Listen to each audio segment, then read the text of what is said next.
Well, it's something that we use every day. But for one Galesville couple, it is their life. That story when we come back. More local news.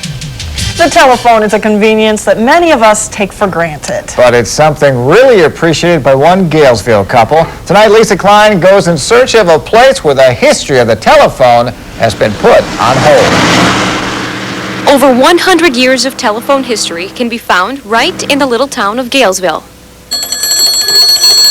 Mary Knappen and her husband own Phone Co., a museum, restoration, and repair shop.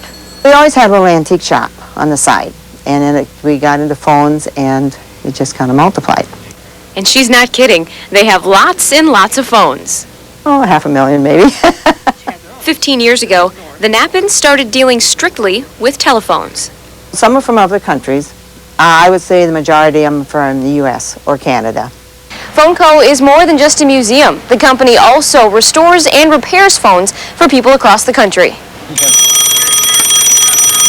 We have the process of sometimes sandblasting if they're really bad, and priming and repainting and polishing up the nickel or the chrome or the brass, whatever it may be. A process which is appreciated by both collectors and people who are looking to add a little flair to their room. Nice thing about a telephone is that, especially the old ones, is that they're decorative as well as useful.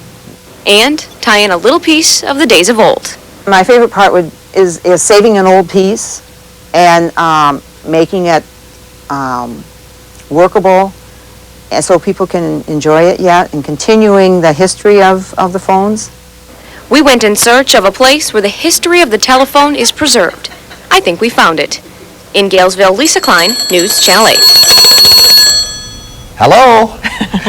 I think my folks still have one of those old rotary phones in the basement, yeah. And Lisa tells us the first dial phones came out back in 1918, which eventually then eliminated all the operators that you used to see in those old movies. And then the Bell phone came out with its first colored one back in the 1940s. And many of you might remember this. The touch-tone phone entered this region for the first time way back in the early 1980s. Kids are going, what do you mean touch tones? They've always been around, right? Not that long.